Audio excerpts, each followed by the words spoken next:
For the month of May, we read Outliers by Malcolm Gladwell. Outliers examines the factors which contribute to high levels of success. And while we often attribute success to circumstance, today we'll discuss our thoughts to see if we agree. Let's get started. Welcome to the Ladybug Podcast. I'm Kelly. I'm Allie. And I'm Emma, and we're debugging the tech industry. Kendo UI is a top-quality commercial UI and data visualization component library for JavaScript developers. With dozens of professional UI components for Angular, React, Vue, and jQuery ready to use out of the box, you can quickly build polished, high-performance responsive web apps with your technology of choice. Kendo UI's feature-rich components can extend and augment any existing UI stack and can be easily customized to meet your specific requirements. The library's advanced functionality, including accessibility compliance, make Kendo UI the perfect suite to standardize on and remove much of the complexity of working with multiple UI solutions. To learn more, visit progress.co/ladybug. That's progress.co/ladybug. So Outliers was my pick for this month. It's a book I've always wanted to read, and I always get it confused with the other one by Adam Grant called Originals. And I always thought, I was like, yeah, I read Outliers, and then realized I hadn't. So when I realized I hadn't, I decided that I wanted that to be my book club pick of the month, because I think it's funny now that we each have like our brand on Twitter. To some level, some people might look at that and see that as success. And so I thought this book might be pretty relevant to us, but I'm first excited to discuss what we think success means, because the whole book is centered around this idea of being successful and how certain people are successful and not others. But what does success actually mean? I think it's pretty subjective. So Kelly, what does success mean to you? Oh boy, how do I define success? And honestly, like that is a really tough question. Like for me, success is me being happy, me feeling fulfillment in my life, me being surrounded by people who I enjoy and people who enjoy my company.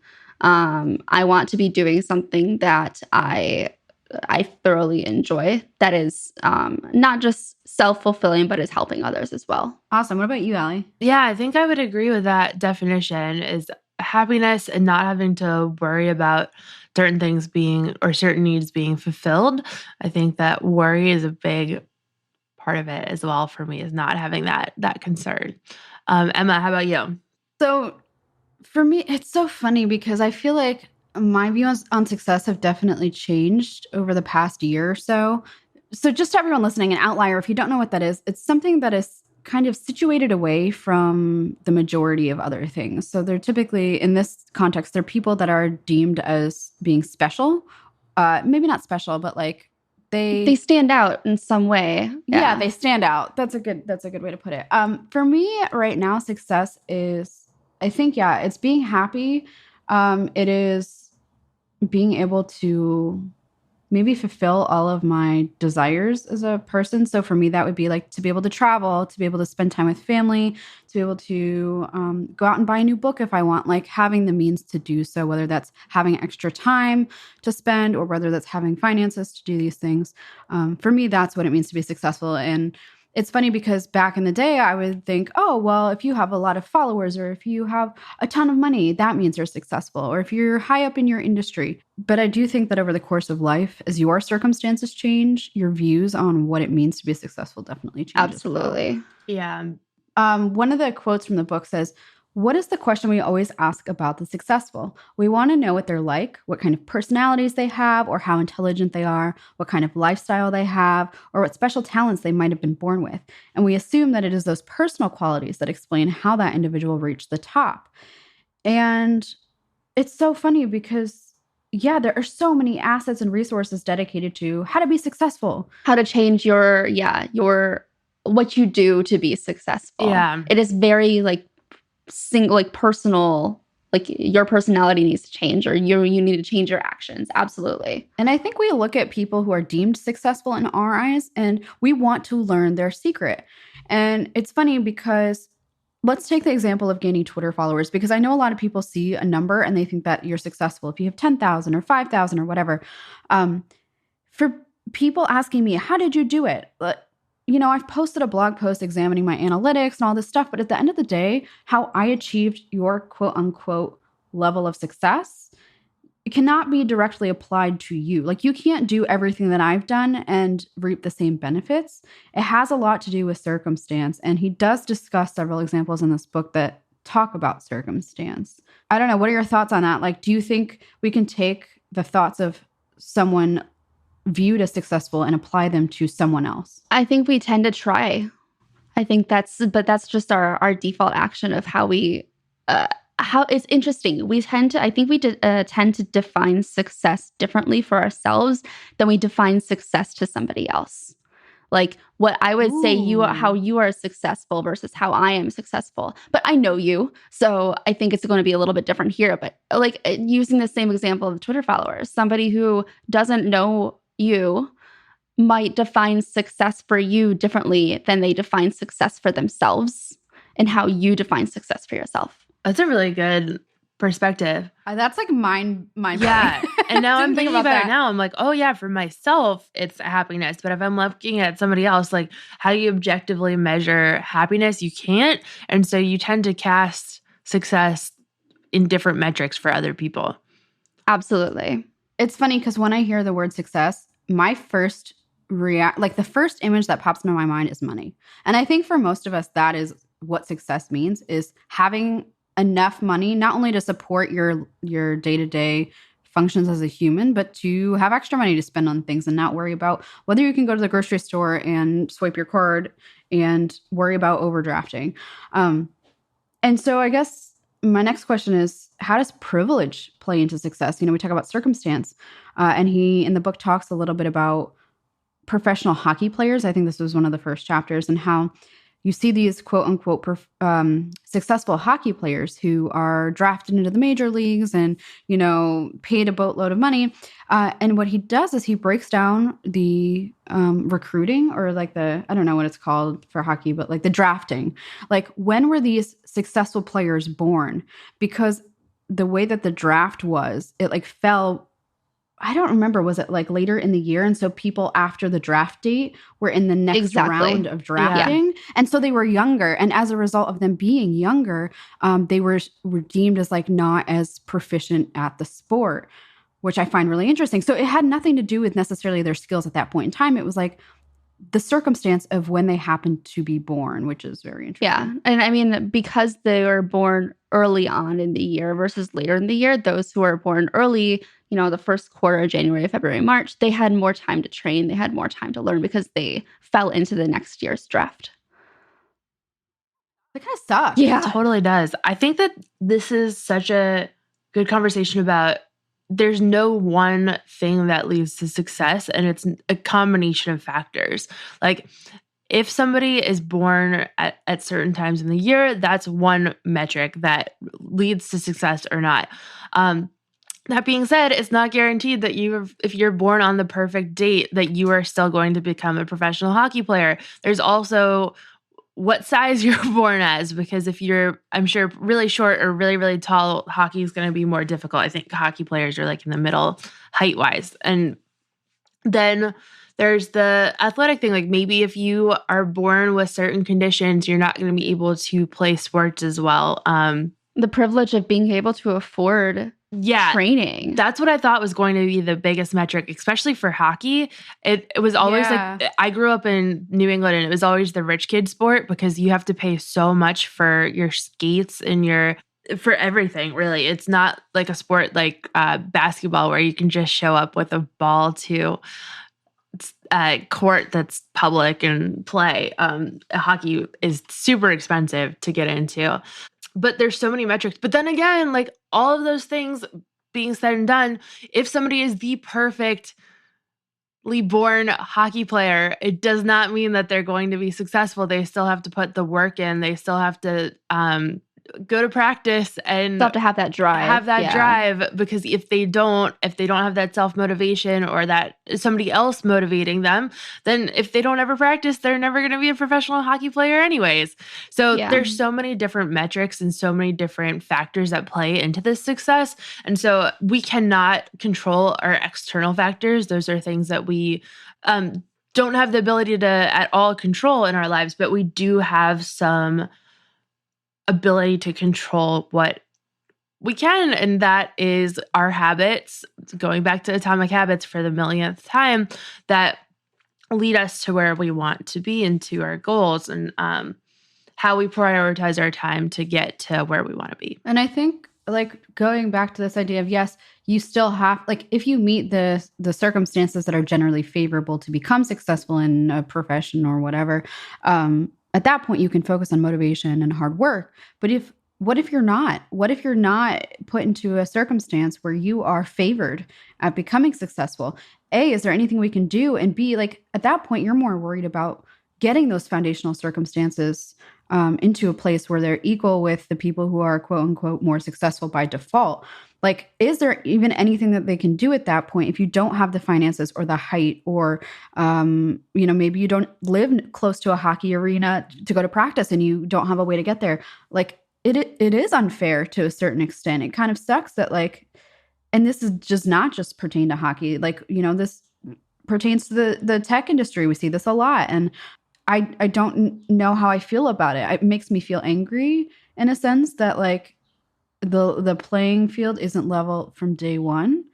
But I don't know what we can do to mitigate that, I guess. I can't say, I don't think I really have the answers there. But I mean, I think you can ask a number of people. They will tell you the playing field has never been level for them from day one. Never has. My biggest soapbox, though, is that the education system has to be the biggest leveling place for people. And it's not right now. And so if we had a better education system, that would help a lot of things. But that's my hot take. I think it's absolutely true. And I think it's covered in the book as well. Yeah. Also poverty. I think the elimination of poverty would really help as well. I want to talk, well, before I switch into maybe more of the education example he gave, I just want to relay a quote that really sat well with me, which was, "The tallest oak in the forest is the tallest not just because it grew from the hardiest acorn.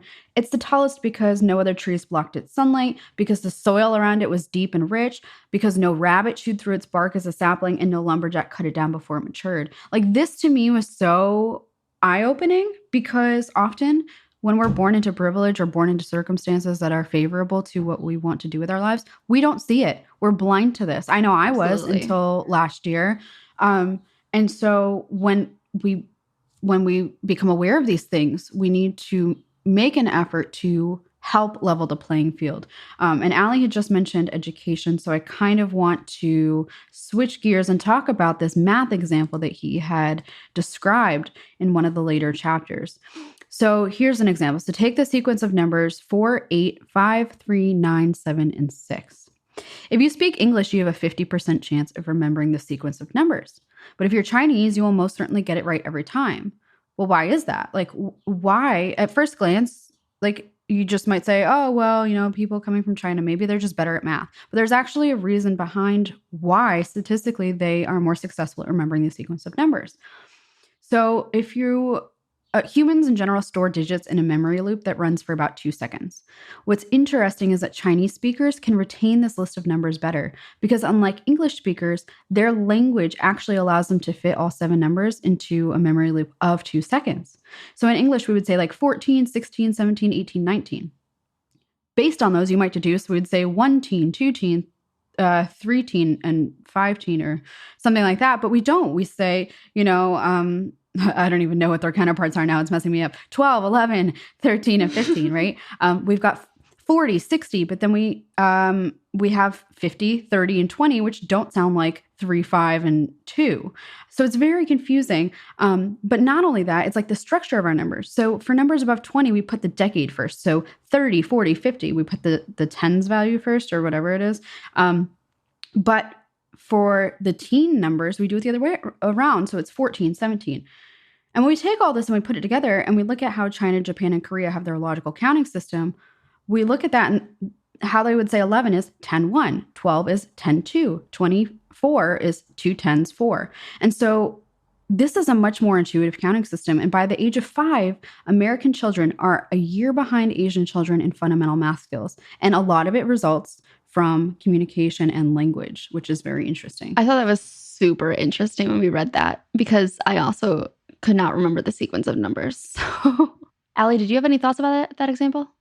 Yeah, I thought it was really, really interesting. I think it's also interesting how different cultures prioritize different things in the education system as well. This is something that I've done some research into as I've had students that um, come from education systems in different areas in the world.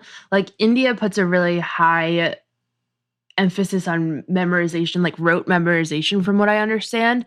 And so learners are just going to work a little bit differently depending on the education that they were brought up in. And I think this is another really interesting example. My mind was kind of blown by this, to be honest, while I was reading it. I thought it was really, really interesting.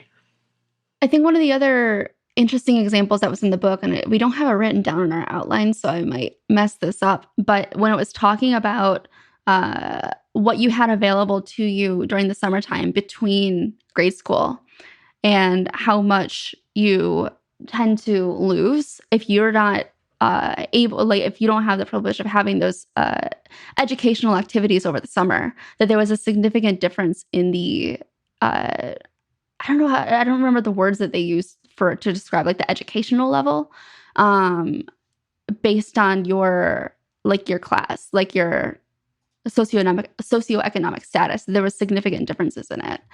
I think that goes to like the discussion of year-round school versus the way that we have our school structured as well. Yeah, so they were talking specifically about KIPP for one of the examples in here, which is a charter school that teaches year-round and much longer days in on Saturdays. I used to have one a block or two over from where I lived in DC. They're like a chain of charter schools now. And I know that the idea of charter schools is super controversial, and there are a lot of issues with equity there. But I do think that the idea is interesting about how if there is less time off and more time in school, that may aid some students and level the playing field a little bit. So it kind of scared me reading this with the perspectives the kids at KIPP had, that they were working nonstop and it seems like they had no breaks and were really just fully immersed in school, which reading it, I was like, oh my goodness, like they're kids. They need to be kids too. They need to have other things outside of school that they're doing. It can't just be education all the time. But that being said, it also was an interesting thing to see that the big difference in kids at school is not actually school itself according to the book, but instead it's what students do over summer vacation and whether they keep their reading levels up over that time. Very interesting. I feel like we'll talk a little bit more too about this in our next book club episode for next month, Make It Stick, because that is centered around learning. But I feel like, oh my gosh, we could do a whole episode just on education in and of itself. But one thing that this brings up is this concept of we're too much in awe of those who succeed and far too dismissive of those who fail.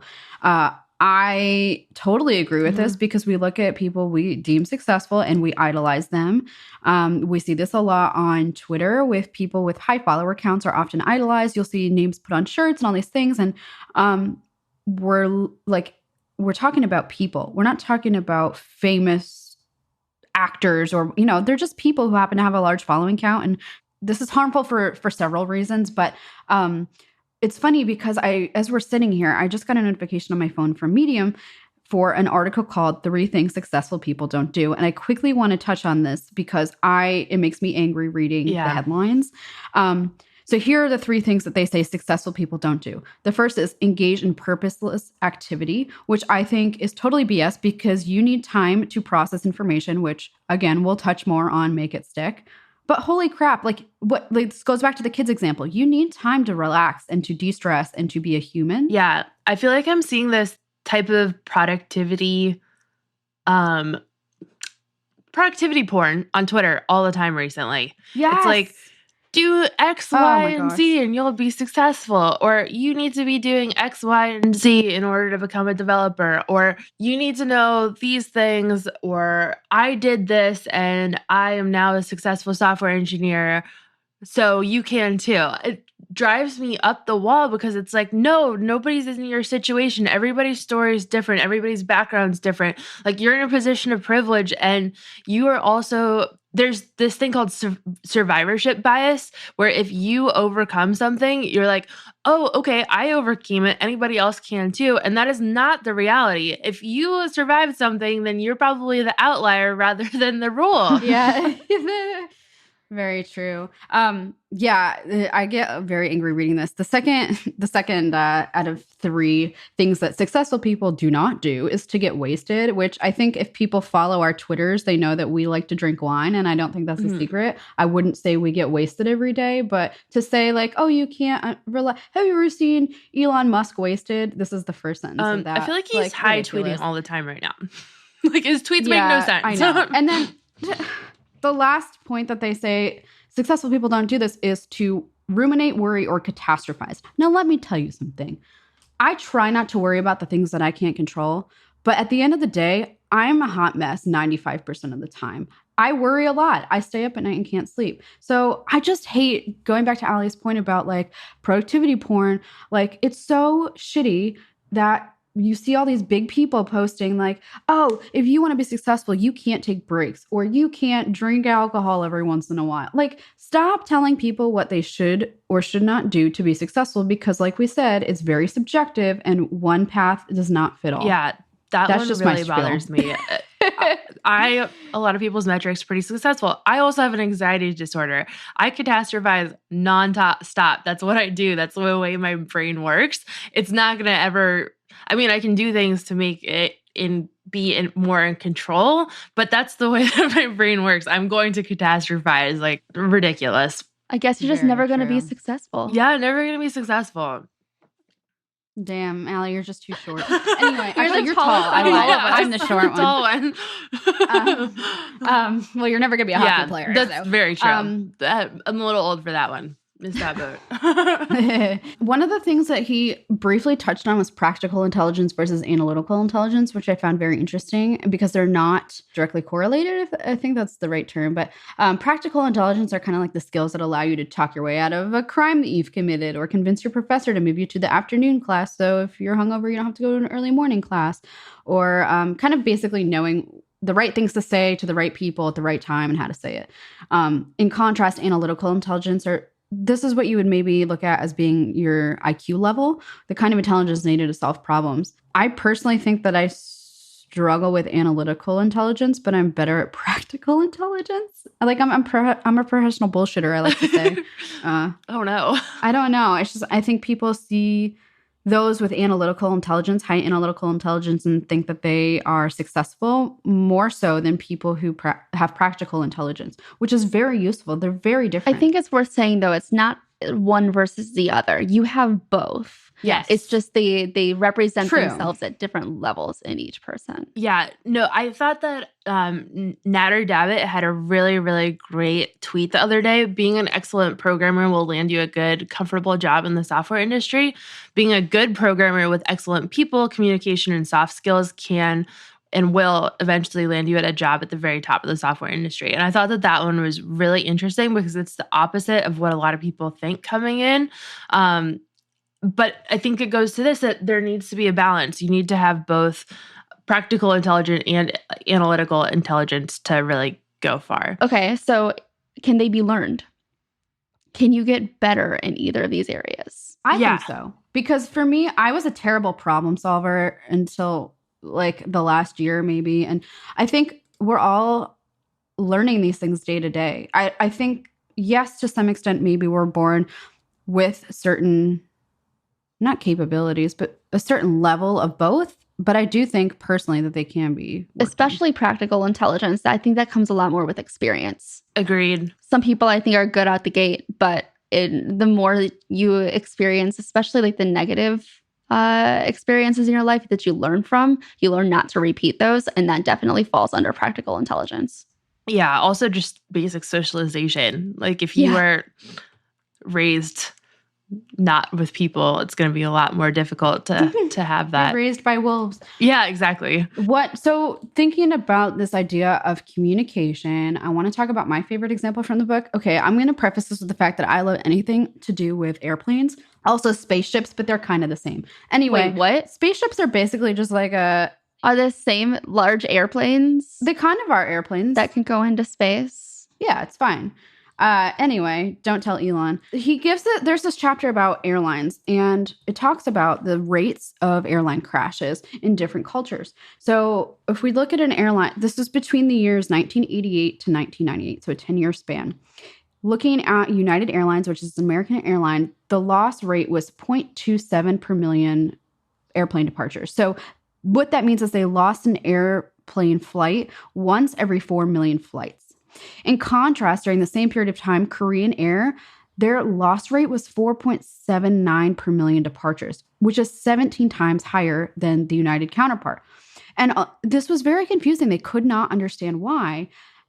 And then they started to examine how different cultures communicate and how they view the hierarchy of a business. This concept of mitigated speech, where we speak more politely when we're ashamed or embarrassed. And this is more common in Asian cultures. And this brings me back to The Culture Map by Erin Meyer, which is a book I talk about again all the time. Asian cultures don't like to, they will not explicitly speak the negatives about something. What they will do is they will only explain the positives, and it's up to the listener to interpret that and read between the lines or read the air and understand what's really going on. And in the US, we're very, very explicit.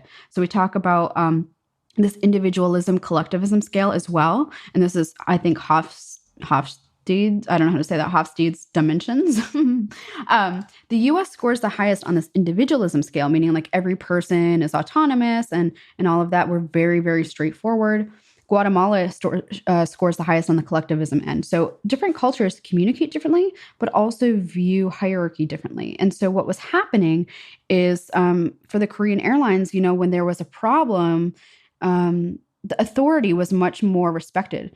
And what I found very interesting was that flights were actually safer when the second in command pilot was flying versus the more experienced pilot, because it seems like backwards. You would think the more experienced pilot would be a safer choice for flying a plane, but it was actually the opposite, because in Asian cultures where, you know, the hierarchy is very strict and respected, if the primary pilot was flying and there was an error or an issue, the secondary pilot did not speak up. They didn't want to offend them or I don't know, break that hierarchy of information, if that makes sense.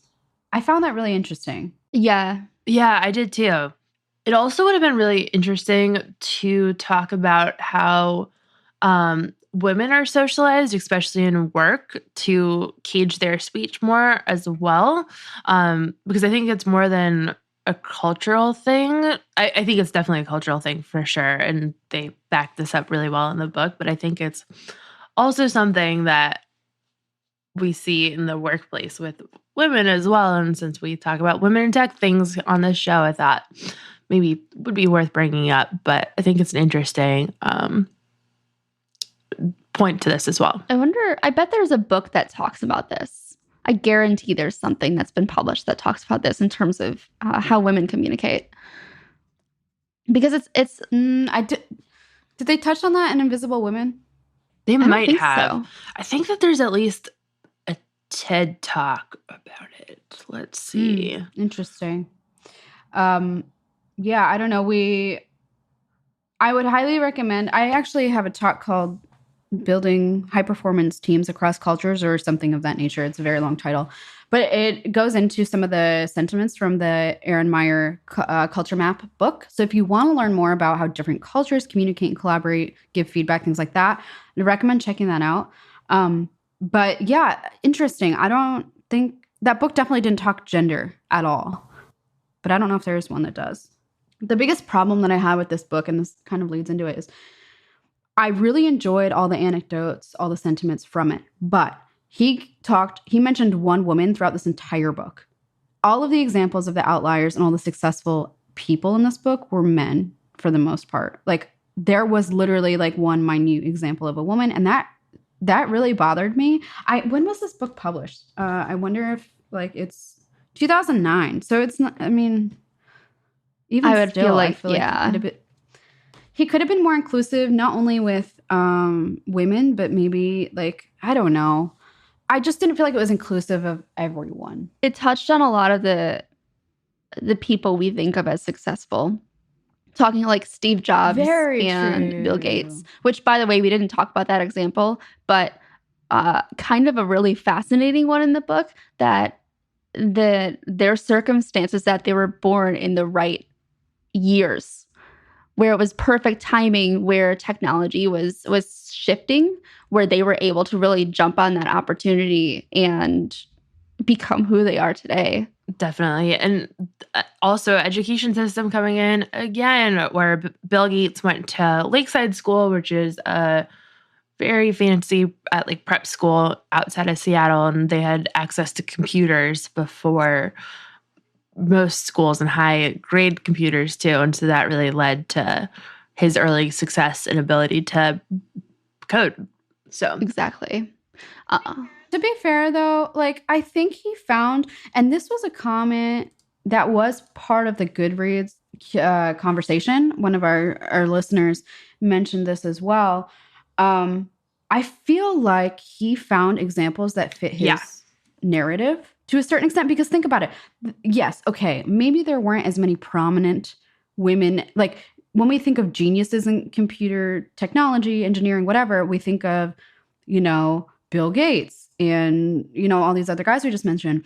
But there were there are women outliers in the tech industry that were not covered in this book because they didn't fit the parameters of being born in this time frame. I don't know. It was just like he could have found other outliers, but it didn't fit his narrative, in my opinion. I think that is very true. And something that bothered me a little bit about the book is that I always bring up the quote, the plural of data or the plural of anecdote is not data. And so he tells these stories and they're very convincing, but they're all supporting his narrative. And it's more focused on the stories, which it makes sense in a book instead of the actual data. And so I would have loved for this to have been a little bit more research, that the control variables and things like that. So instead of just saying, okay, here's a piece of data or here's an outlier, but here's the actual reason that they were successful. Like there's so many factors to that. Like I keep saying, having just these stories that paint a certain narrative or contribute to his point, I don't think is completely intellectually honest. That's something that I felt while reading the book. So I don't know. Overall, I think I enjoyed it. I read it in like one day just because I liked how fast paced it was. I felt it was very approachable. And originally I rated this as a 4.5 out of 5 ladybugs, but think like just going through this again, because it's been a couple months since I finished it, I think I would knock it down to like a 3.5 or a 4. I really enjoyed it, but based on like, like finding examples that fit his narrative, that wasn't fully inclusive, like I think I'm gonna knock it down to like a 3.5 or a 4 for me. But what about you, Kelly? I had originally said 4.5 as well, but as usual, when you actually start discussing a book with other people, things you didn't think about before come up. And I think that narrative component is really important. So I'd give it a 4. I think the examples were interesting, but they were also mentioned through the entire book, and it felt super repetitive at times. Like every single chapter was closed the same way. Yeah, I gave it a 4 initially, and I'd probably stick by that. I liked that it made me think. I think I really liked that it made us examine what success means, but also what factors play into that success, and how it's not just that people are born geniuses or work really hard and that's the only thing that's going to make them successful. There's so many factors to that. But again, I'm not the biggest fan of the narrative pushing. Like felt like he had set out to prove his point, and so the whole book was there to support that point, which is what it is. But I would have liked to see more conflicting sides. For sure. You want to shift to shout outs now? Yeah, but before we do, I just want to say a quick thank you to everyone who contributed to the conversation over on Goodreads. Dominic had a really nice quote. It said, "One thing that strikes me about the book is that it has a rather singular definition of success, getting to the top and or being extremely rich. What if we have our own definition of success? How would that change the story? I don't feel the need to lead a huge company or become a multi-billionaire in order to achieve success." I really liked that. I totally agree with the sentiments, and it seemed kind of like everyone else had the same thoughts that we did. So if you want to be featured in our next episode for, our future book clubs, feel free to join us over on Goodreads. We do like to have conversations with y'all. But yes, let's switch into shout outs. Allie, what's yours? I didn't think of one beforehand. I am right now reading Open Book by Jessica Simpson, which I came into the book thinking that it was going to be not very good and was expecting to not like it, especially because it's a 400-page book, which I feel like is a pretty big book. I really like it. It is a good read. She's very well written. It's very interesting to see what goes on behind the scenes with celebrity and the things that we didn't see in her life and her telling it. So I think it's interesting. I think it's a good book, much better than I expected coming in. So that's my shout out. Emma, what's yours? I am going to give a shout out to Dave Ramsey. He is a financial guy. I've been listening to his podcast for years because I've been very vocal. I was on a massive debt payoff journey for the last 5 years, and I finally paid it all off. But he, I attended his Financial Peace University, and I listened to his podcast, and it really kept me going. So if you're looking for a motivational podcast, it is a Christian podcast, so just be aware of that. It's not overtly a ton of Christianity, but just be aware, if you're looking for something kind of agnostic and away from that, it is Christian, but overall really, really good, very uplifting and positive. So that is my shout out. What about you, Kelly? I like Dave Ramsey. I will say I like his debt payoff strategy. I don't like the fact that he is completely anti-credit card, and I don't think he's great for retirement advice. I would look elsewhere for that. Yeah. But still, his podcast is really great. It's super inspirational. He does these it's motivational. Yeah, he does these debt-free screams where people will go into the audio, go into the studio and talk about their debt journey, and then at the very end of it, they just scream "I'm debt-free." It's really cool. I just submitted for mine. I hope I can get in because I'm for Germany. But yeah, to your point, yeah, he is very opinionated. I like my Chase Sapphire Reserve points. That's how I travel. Exactly. So my shout out, speaking of podcasts, is I started a new podcast with one of my friends in the Shopify space called Commerce Tea. We're going to be interviewing merchants who have had successful stories and talk about or talk to some experts in the industry. And just, tips and tricks for running and growing your Shopify store. So I'm really excited. I'm co-host. The other co-host is Rian Beutler. And you can visit the website at commercetea.com. Nice. Awesome. Awesome. Oh my gosh. My brain just shut off there. If you like this episode, tweet about it. We really enjoy reading your feedback and your podcast reviews. So thank you for that. We post new podcasts every Monday. So make sure to subscribe to be notified. And again, leave us a review. We love it. Next month's book is Make It Stick by Peter C. Brown and 2 other people. So make sure to join the 2 other people. We will link in our show notes to get involved. This was Allie's pick of the month. Allie, what's the high level topic that it's all covers? About how people learn. So I think it has a lot of actionable advice to make it so that you can learn how to do things better. Awesome Sauce. All right.